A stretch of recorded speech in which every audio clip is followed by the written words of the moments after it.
To the Sherpas of Nepal, she is not just a mountain, she is Chomolungma, the goddess mother of the world, a sacred presence where divinity dwells above the clouds. To the rest of the world, she is known as Mount Everest, the highest point on earth, calling dreamers, climbers, seekers from every corner. But we did not come to conquer, we came to witness.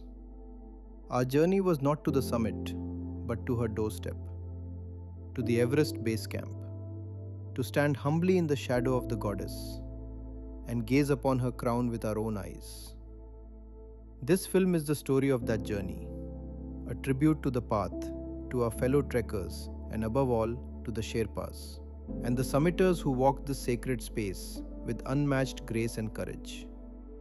We begin with deep respect. Well, for me, EBC was a bucket list item. Yes, of course, overcoming limitations and setting brave goals, but most important, when the mountain calls, and in 2025, it was Everest Base Camp. I always wanted to go to the Himalayas. My Kailas Manas Sarovar trip with my daughter in 2020 was cancelled due to COVID. When this opportunity came along, I was not going to let it go. I am not getting any younger. Every year I love to push myself to some new endurance or fitness challenge. The best thing about EBC was that some of my dear friends were going on this trek, and not only would I get to push myself to this challenge to hike up to Everest Base Camp, but that I'd get to hike with them and experience some of what they had experienced the year before when they had all gone to Kilimanjaro.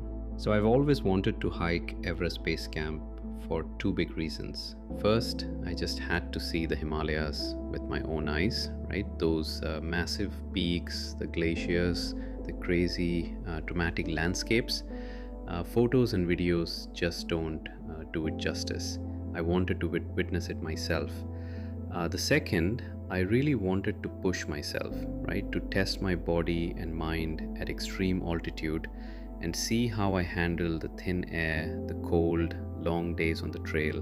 My reason for going on the EBC trek was really very simple. I wanted to see Mount Everest with my own eyes. It was a childhood dream, really. From the time I first learnt about the tallest mountain, I wanted to go see it. I had no idea how it would ever happen, but it was a wish that I carried with me for a long time.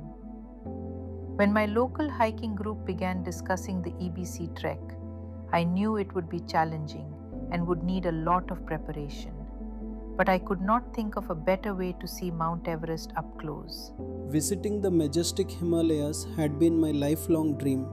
The ABC trek became a deeply personal and spiritual journey for me, one that went far beyond physical or mental endurance.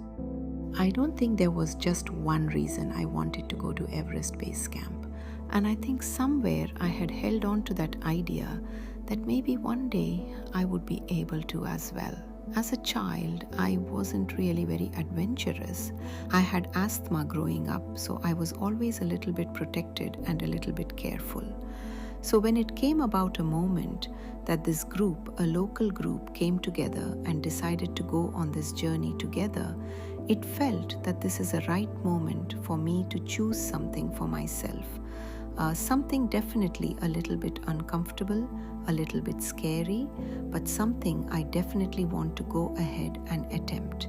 I wanted to go to Everest Base Camp to test my endurance, and also I was always fascinated with Everest Base Camp. So I made up my mind to trek the EBC along with my friends from Dallas.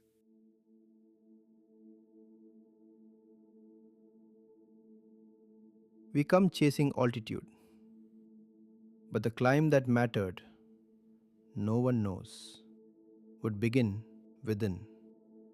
We carry more baggage full of doubts, fear, expectations to succeed, and ego as well.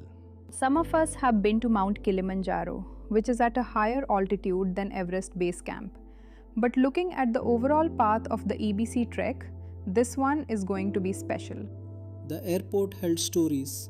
of Buddha's birthplace, of ancient stones and Hindu gods. Our guide waits for us. His name is Vishnu. English speaking guide who could understand our needs and speak enough English to strike a conversation. First day in the city of Kathmandu, we wandered through a maze of temples, seeking blessings from the gods to give strength to our ascent. नमस्कार hello कुठे फिरताय मी आता इथे पाचोड्या विठोबाला जातोय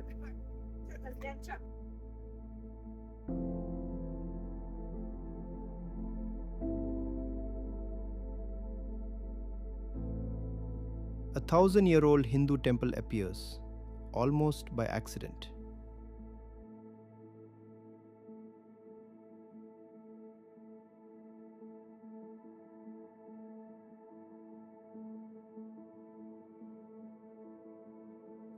We roam the tangled streets of Kathmandu. We arrive at the great Bauddhanath Stupa, a monument of prayer, of color, of whispered intentions tied to fluttering flags.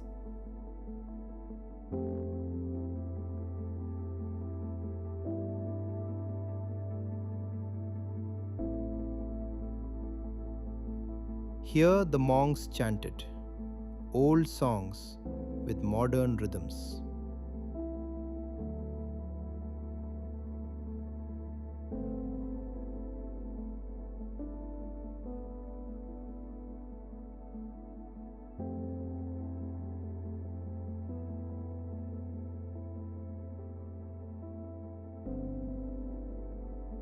Here, we sit above it all, coffee in hand, watching time swirl like incense in the wind.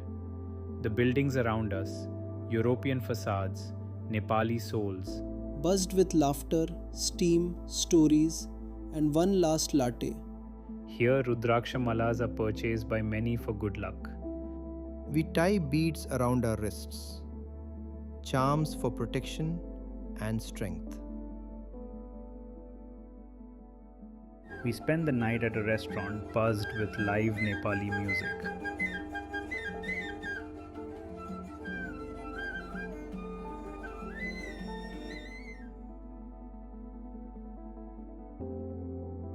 There's worry all around about time, about flights, about me, but everything holds. The plane lands on time. I reach Kathmandu just before the group moves on. Our team of 20, spirited and diverse. There is excitement in the air for sure. Our green earth bags, packed and ready. Our guides are ready. The real question is, are we? 2 vans, 10 in each.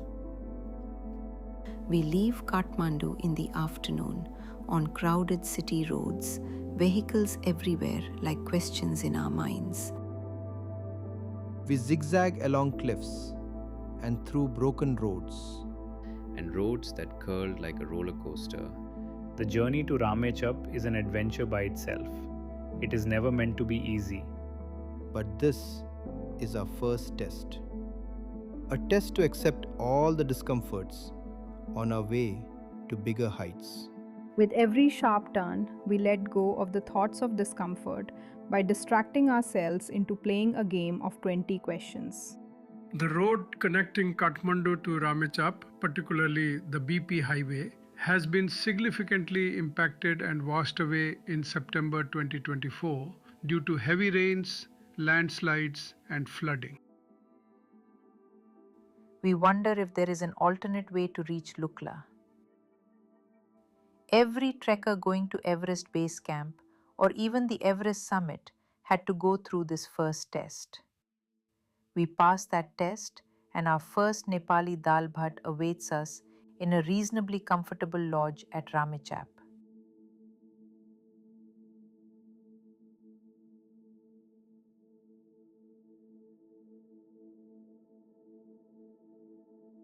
We look at our baggage. It gets weighed. Throwing out unwanted stuff does not occur to us. No big jets, no safety protocols, only simple questions before walking into the boarding area. We wait for hours. We walk inside past the gatekeeper, only to realize it is only a waiting area crowded with people. We look at the aircraft. With the wind, it whispers adventure into our ears.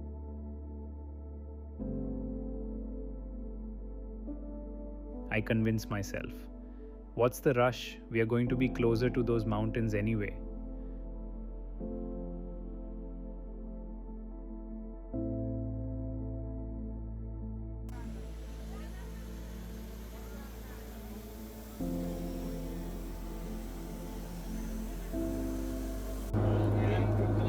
Ladies and gentlemen, for you the seatbelt signs are off.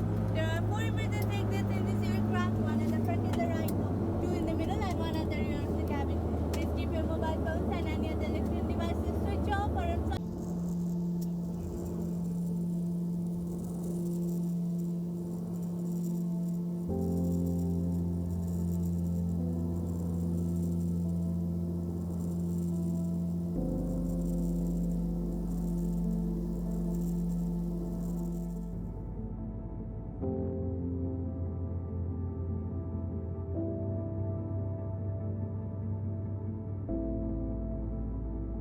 Early views of the mountain range from this flight to Lukla.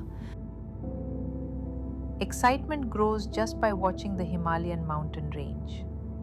Ears ignore the rattling noise, the shaking of the aircraft, and a continuous hum of the engine.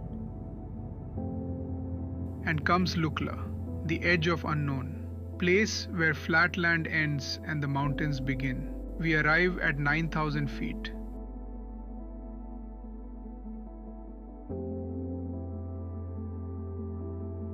Lukla is the most dangerous airport in the world with a short runway. It gets its reputation due to several factors, including its short and steep runway, unpredictable weather, and challenging terrain.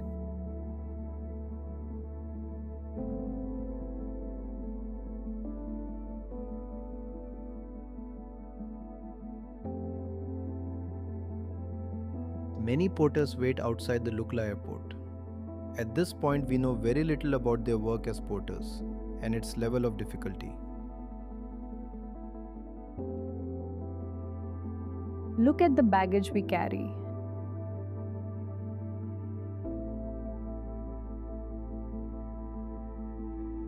We walk past the Lukla market.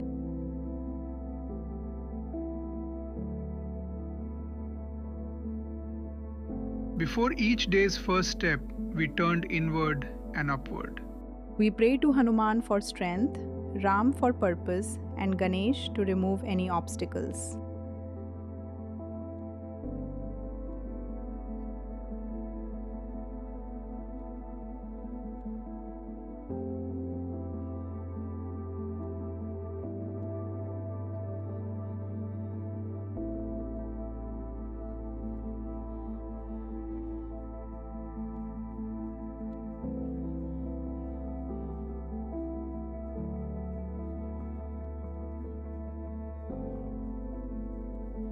This is more than a ritual. The Har Har Mahadev chant in the end is a reminder that we do not walk this path alone. After a nice warm meal at Lukla's tea house, we step onto the trail, not upwards but downward, towards Phadke. A descent before the great ascent, reminding us that one may have reached other heights, but to reach a new height, you have to forget the past and descend from earlier heights.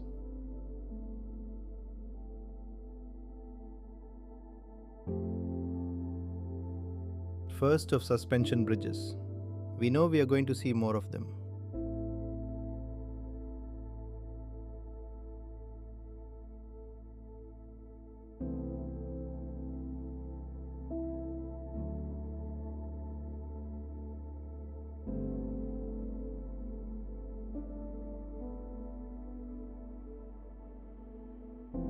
Phadke is a small village that lies in the Pulkeshi River Valley. It has been a UNESCO World Heritage Site since 1979. Phadke rests like a quiet sigh in the arms of the Himalayas. The turquoise water of the Pulkeshi river sinks through the dense green forest. It is not just a place to rest, it is a place to listen to the pulse of nature. Phadke wakes up quietly at around 5 am. We follow a 6-7-8 formula for each day. 6, 7, 8 means wake up at 6 o'clock, breakfast at 7 am, and drop your bags at 7 for porters to pick up, and 8 am start the trek. Fresh legs, fresh body. So a little stretching here and there feels exciting on day 2. We start earlier than 8 am, not knowing what to expect on day 2. The trek wanders at first, turning, going up and down, soft at first. Suspension bridges dance above the roaring river. We see the mountains, or the mountains see us. We don't know. Focus is the key for a long trek from Phadke to Namche Bazaar. They carry lives on their backs while we carry dreams in ours. Different weights, same road.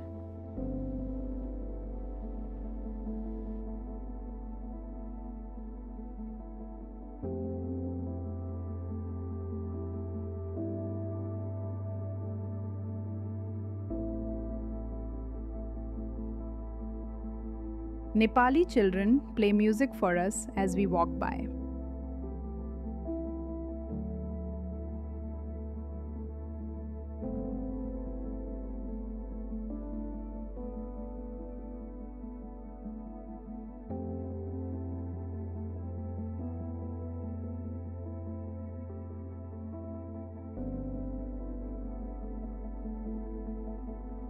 A nice morning tea break at last.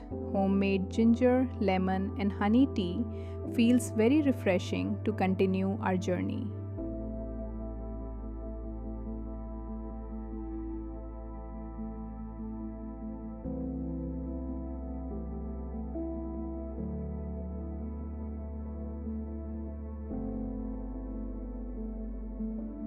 Here we relax, take pictures, completely unaware of what lies ahead today.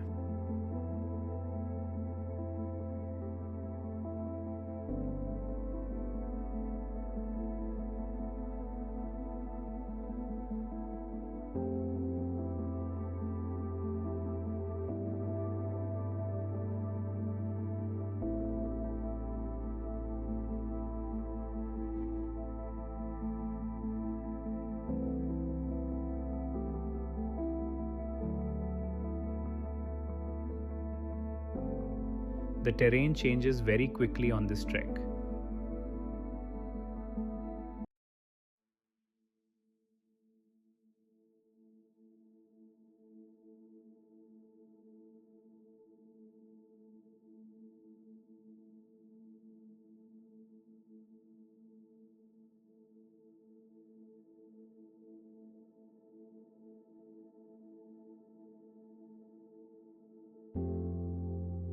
There it is, the famous Hillary Suspension Bridge, the highest and longest suspension bridge.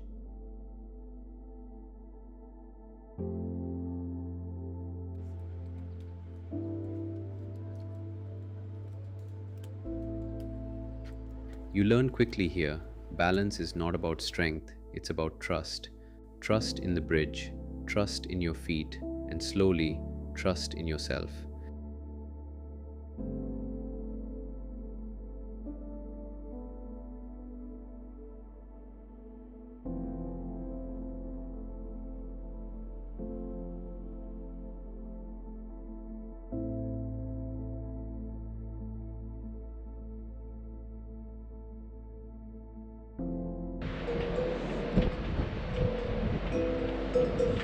When you see yaks at the other end of the suspension bridge, you run. We wait there for them to pass first.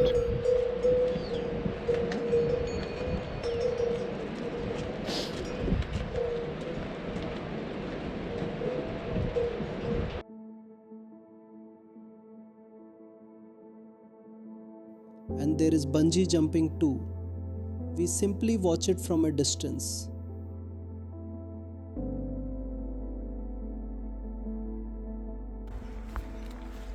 It's the climb to Namche. It's relentless uphill, a lot of stairs.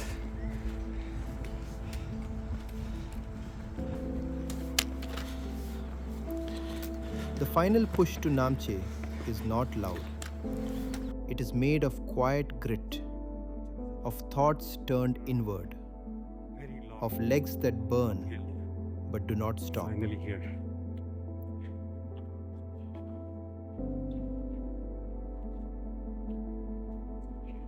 And then it appears, Namache Bazaar, not as a reward, but as a reminder persistence has a shape, and sometimes it looks like a big city in the clouds.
Today, the trail doesn't ask us to move forward.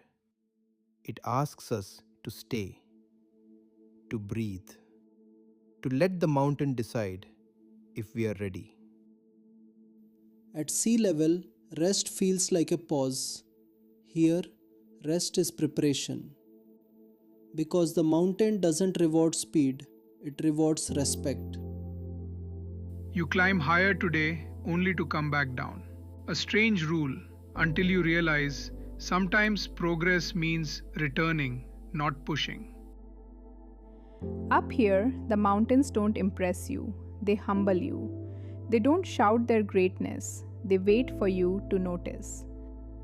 Your body starts negotiating. Headaches, heavy lungs. A reminder you are a guest here, and guests must listen. Acclimatization isn't about altitude, it's about alignment between ambition and acceptance.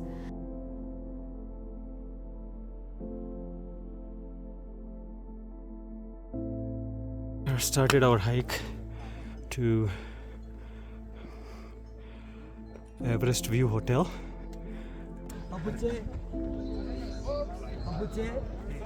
Everest, and then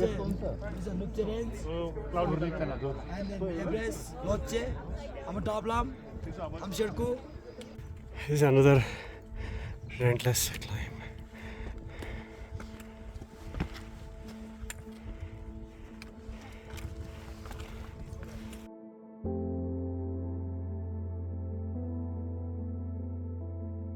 We come across this beautifully maintained Tenzing Norgay Sherpa Heritage Center.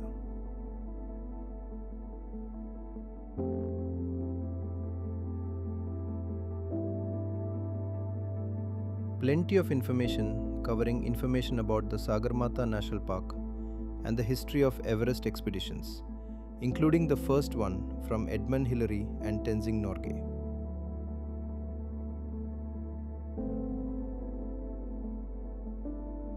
We take this opportunity to take pictures with a 360-degree background filled with mountains.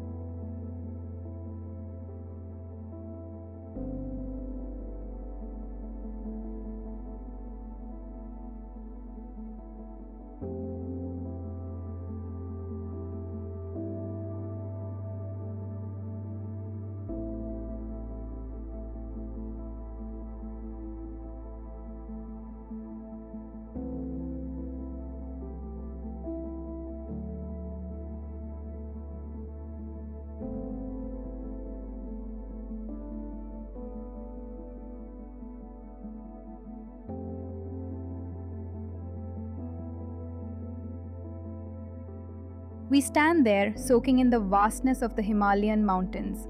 Yet no matter how long we linger, their quiet grandeur leaves us yearning for more.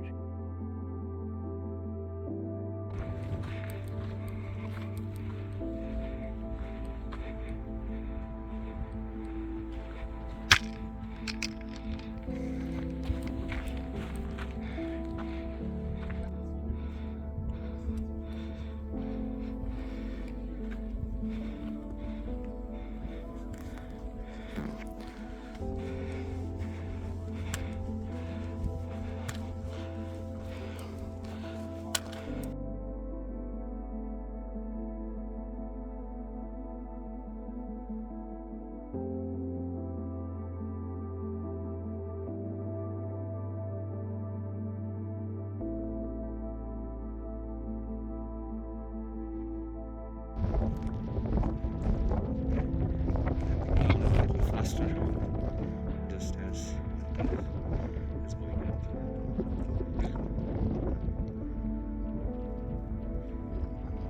A hot soup and dal bhat welcome us to the tea house as we complete our acclimatization hike.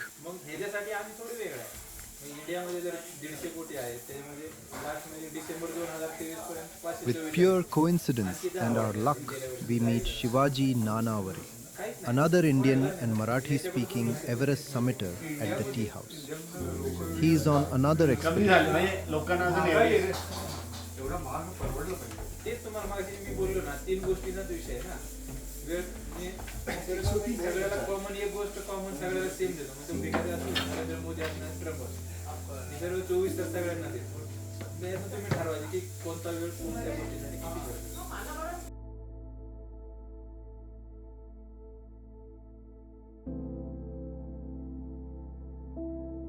Today, Namche stays behind, not as a place, but as a feeling. Rested lungs, a steadier heart, and a trail that finally opens its arms.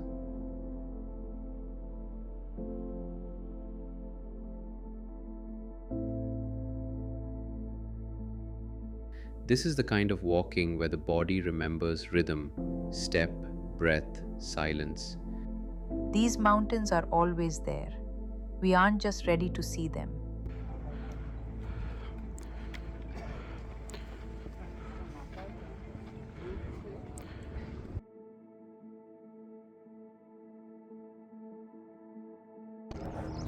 Okay, so that is Tobuche, that is Everest, this is Lhotse, that is Amadablam.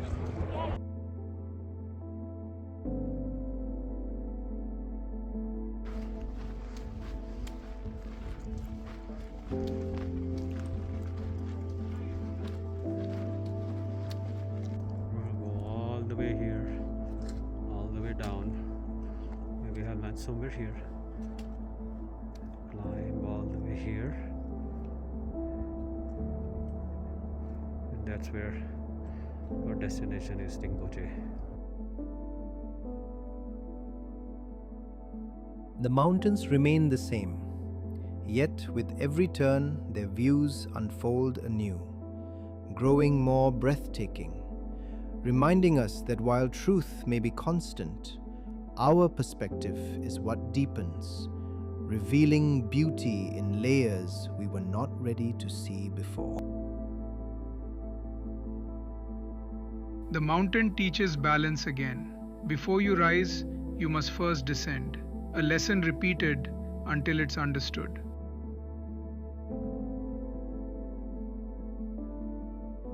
This climb after lunch is not long, but it asks questions about patience, about why we came here in the first place. Some places don't announce themselves, they wait. And when they appear, you instinctively lower your voice.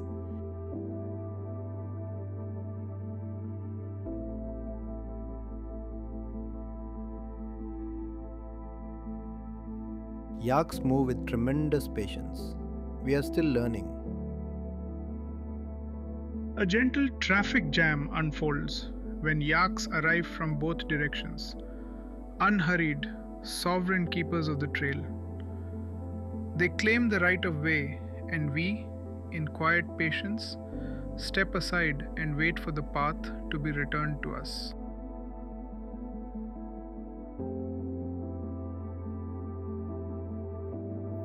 You don't have to believe in anything to feel this. The mountains, the monastery, the silence, they meet you exactly where you are.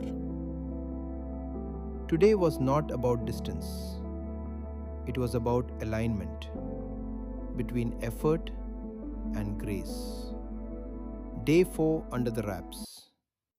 Our room at Tingboche.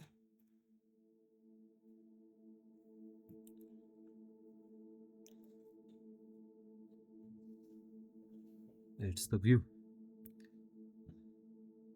We arrive at Tengboche, our tea house nestled beside a grand monastery, its quiet presence towering over us. Though its doors are closed for now, its silence feels like a blessing in itself.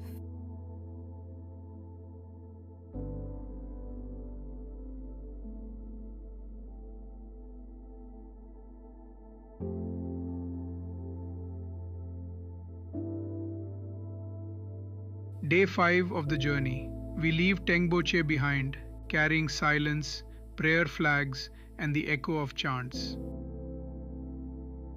The trail opens slowly, forests thinning, air sharpening, thoughts becoming quieter.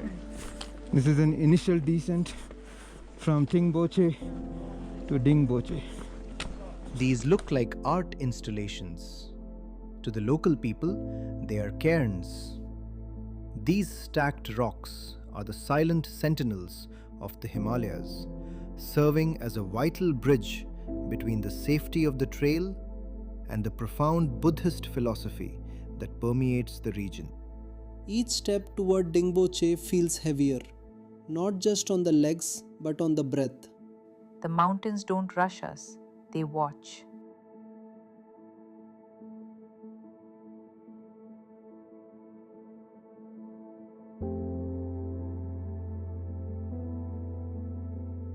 We now recognize the Mount Everest from distance because of a constant cloud cover behind it.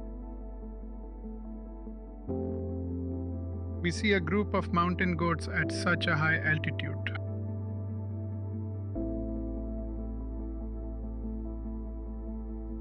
Here, distance is not measured in kilometers, but in heartbeats, pauses, and the will to keep going. Dingboche appears. We realize we are not the same people who left Tengboche this morning.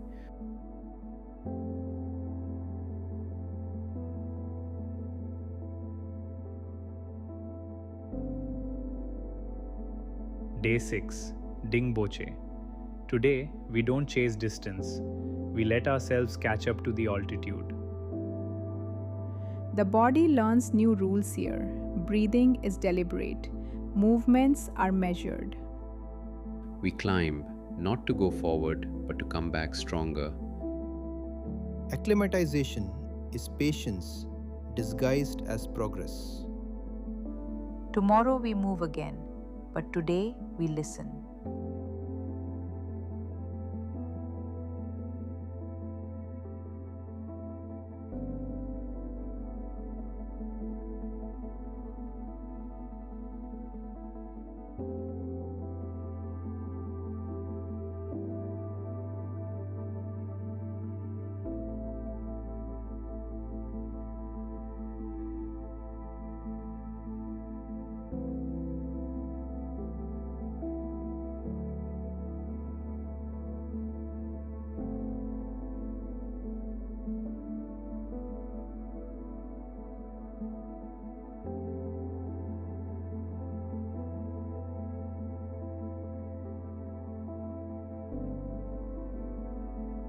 The same Ama Dablam looks so close now. Its name translates to mother's necklace in the Sherpa language, with its long ridges resembling a mother's arms protecting her child and the hanging glacier representing a dablam, a traditional double pendant worn by Sherpa women.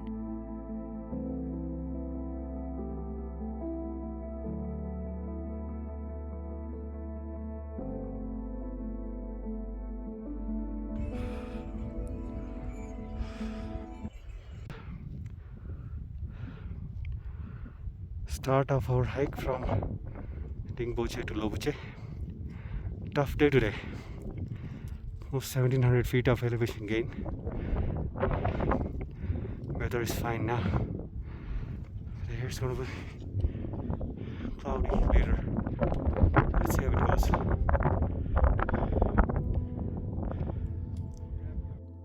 Day 7. We leave Tingboche behind, knowing the journey has changed. Here, the landscape grows quieter, not peaceful, serious. Trees are gone, color fades. Only rock, ice, and sky remain. Each step now demands attention. The air is thinner. The body works harder for less. Same issues, but we are making it. We'll make it. Alright, Abhi? Let's go. Prajakta, a small village between Tingboche and Lobuche. Different terrain. Should we go all the way down there? I think there's a bridge over there. Then that's our lunch spot right there. After lunch we climb. The climb begins to Lobuche. Relentless. So let's see how that goes. We walk through reminders of those who came before and of those who did not return.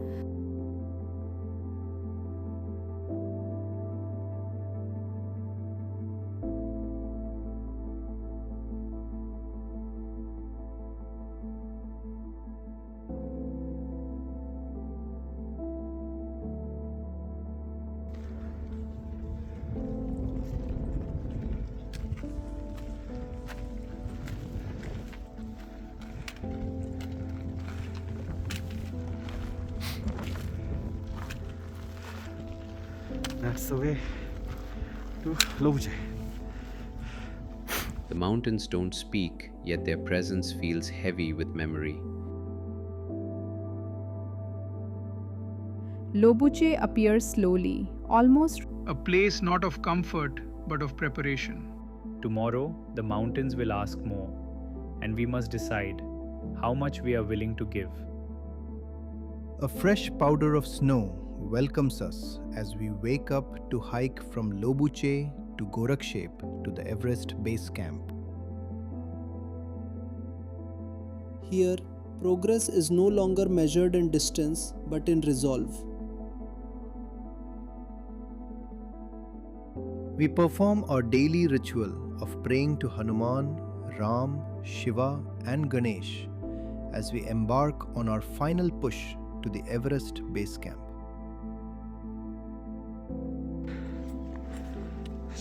The air is thin now. Every breath is deliberate. Walking on resolve more than strength. We'll have breakfast there. The landscape feels unfinished. Rock, ice, silence. Everest Base Camp, another 3 hours from there. There is no comfort here, It's a long day. only movement. Jape appears briefly, a place to pause, not to stay. Because beyond this point, the trail is no longer just a path, it is memory.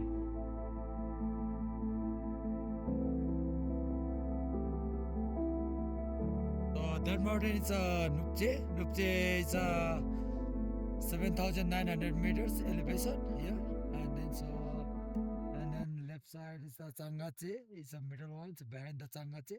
Changache is a Tibetan mountain, not a Nepal. And then so that one is a Kumbuche.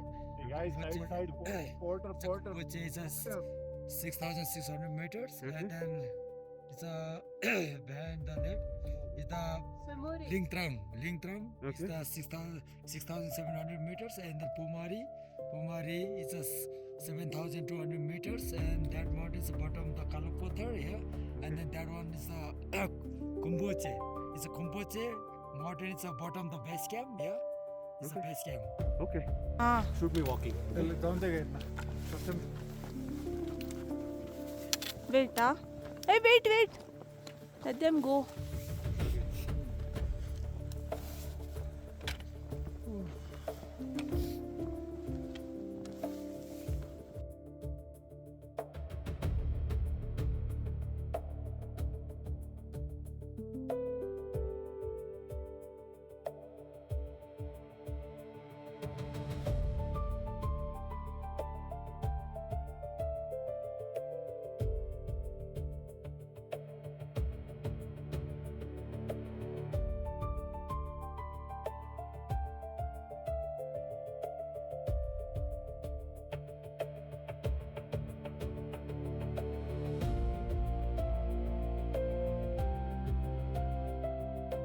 This is a steep incline we had to climb on the way to Gorakshep to EBC in the snow.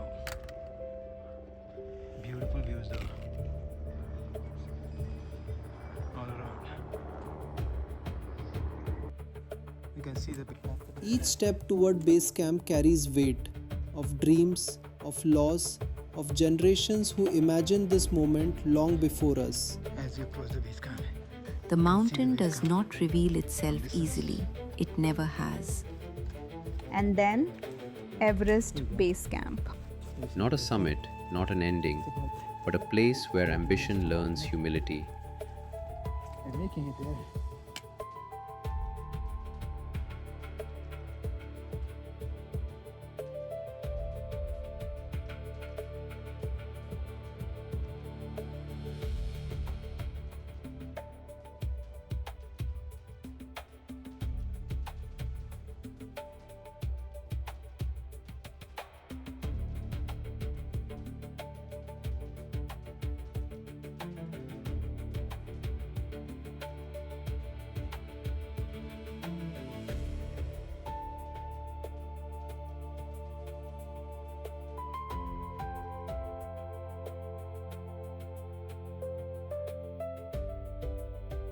There is no victory here, only gratitude.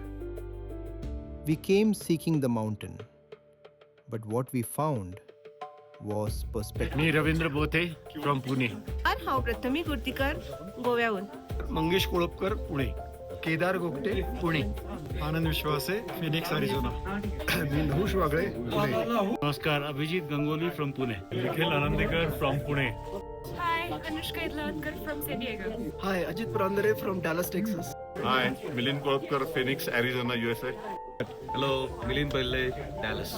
Hello, Suchitra Joshi from Dallas, Texas, but asal Pune. Hello, Abhi Kelavkar from Texas, but proud to be from Maharashtra, Thane. नमस्कार, पुलकेशी जपे, राहणार Dallas Texas. नमस्कार, Prajakta Pardikar from Dallas Texas.